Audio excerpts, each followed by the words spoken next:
Саламатсыздар ма, құрметті әріптестер?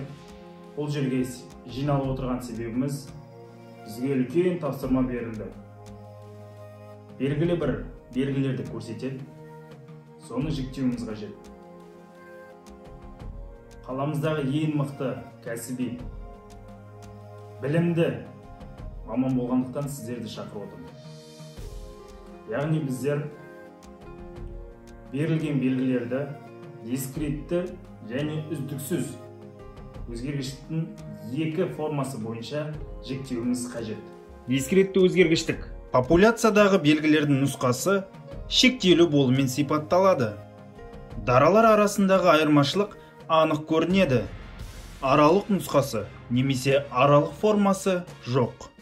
Мысалы, адамның қан тобы, жануардың немесе өсімдіктердің жынысы, адамның көзінің түсі және тағы басқалары. Үздіксіз өзгергіштік популяциядағы белгілер нұсқасының арасында бірнеше аралық нұсқаның болуымен сипатталады. Сыртқы фактор әсері өте жоғары. Басқаша сандық деп те атайды. Оған мысал, дене массасы немесе салмағы, тері түсі, бойының ұзындығы және тағы басқалары. Бізге мынадай белгілер берілген: бойы, дене бітімі, қан тобы, жынысы, салмағы, терінің түсі, көздің түсі секілді белгілер берілген.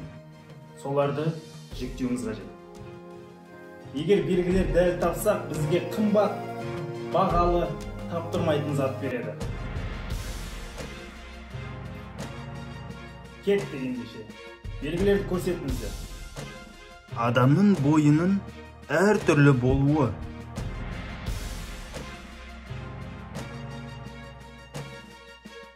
Адамның жынысы.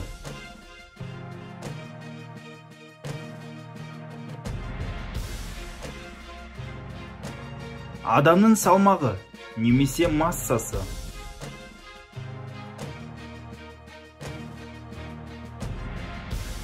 Адамның дене бітімі немесе пішіні.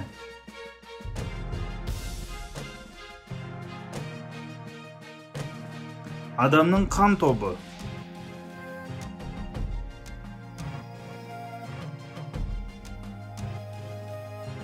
Адам терісінің түсі.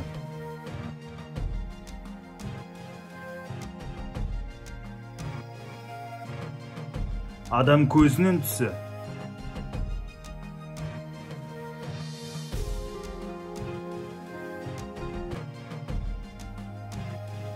Барлық тапсырманы дұрыс орындадыңыздар. Сіздерге сыйлайын деген бағалы таптырмайтын сыйлығым Уолл-стрит көшесі 21-ші үйде орналасқан.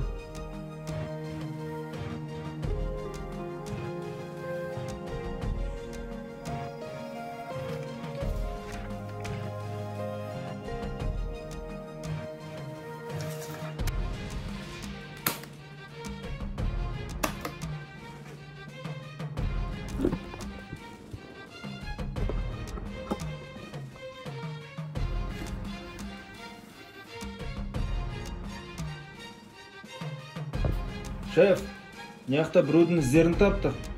Бізден бұрын біреулер келген.